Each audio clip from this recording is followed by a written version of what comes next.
न्यूनतम वेज इनका होगा 20,000, लेकिन आज भी सफाई कर्मचारी 8,500, 10,000, 11,000, 12,000 में गरीब आदमी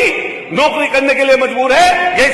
इस सरकार को निश्चित रूप से शर्म आनी चाहिए इस चीज पर सफाई कर्मचारियों के साथ वादे करते हो धोखा। जो सफाई कर्मचारियों के लिए आप लगातार पिछले 4 साल से बात बोलते आए हैं, पहले की 5 साल की आपकी सरकार जो है बात बोलती आई है, कोई ऐसा काम उनके लिए बताइए जो आपने ऐसा करके दिखाया हो कि जिससे उनकी मदद हो सके, जिससे उनका लाभ हो सके, जिससे उनकी सहायता हो सके, जिससे उन सफाई कर्मचारी जिनको आपने कोरोना वॉरियर्स का नाम दिया, जो लोग रात और दिन हमारे पूरे शहरों को, कस्बों को, नगर पालिकाओं को, नगर पंचायतों को साफ और स्वच्छ करने का काम करते हैं, ऐसा भी काम करते हैं जिसको देश और दुनिया में उनके अलावा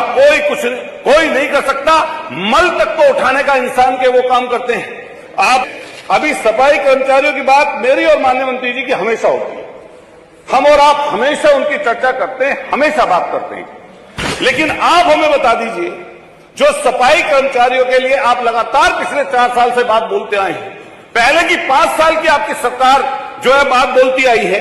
कोई ऐसा काम उनके लिए बताइए जो आपने ऐसा करके दिखाया हो कि जिससे उनकी मदद हो सके, जिससे उनका लाभ हो सके, जिससे उनकी सहायता हो सके, जिससे उन सफाई कर्मचारी जिनको आपने कोरोना वॉरियर्स का नाम दिया, जो लोग रात और दिन हमारे पूरे शहरों को, कस्बों को, नगर पालिकाओं को, नगर पंचायतों को साफ और स्वच्छ करने का काम करते हैं, ऐसा भी काम करते हैं जिसको देश और दुनिया में उनके अलावा कोई नहीं कर सकता। मल तक को उठाने का इंसान के वो काम करते हैं। आपने आज तक उन्हें बुनियादी सुविधाएं देने तक का काम नहीं किया। मैं सफाई कर्मचारियों की तरफ से कहना चाहता हूं, 2 वाक्य आपके पुराने हैं जिनके बारे में प्रकाश जल्दी से डाल दूं। एक वाक्य तो ऐसा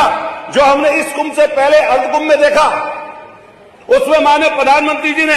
सफाई कर्मचारियों के पैर धुले थे। उसके बाद माननीय प्रधानमंत्री जी ने मथुरा में पन्नी बीनने का काम, पन्नी कूड़ा उठाने का काम, हालांकि वो कारपेट में पन्नियां थी, सॉफ्ट पन्नियां थी,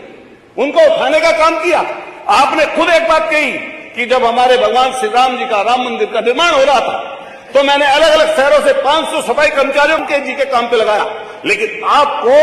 न शर्म आई सरकार को, न इस सरकार को लज्जा आई। सिर्फ उनकी भावनाओं से खेलना है, सिर्फ उनसे काम कराना है, उनकी मदद नहीं करनी गरीबों की। आज तक पहली सरकार में 2012 से 17 के बीच में जो संविदा पर कर्मचारी रखे गए, क्या आज तक आपने किसी को भी नियमित किया?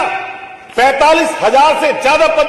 पड़े हैं और कई दशकों से खाली पड़े हैं। अगर आपको सफाई कर्मचारियों की थोड़ी भी सुध है, अगर सफाई कर्मचारियों का थोड़ा भी आपको ध्यान है और इस सरकार को थोड़ी भी लज्जा और शर्म है, तो उन सफाई कर्मचारियों के लिए आपको बजट लाना चाहिए था और उनकी नियमित करने के लिए आपको यही प्रस्ताव करना चाहिए था। अरे नियमित भी ना करते,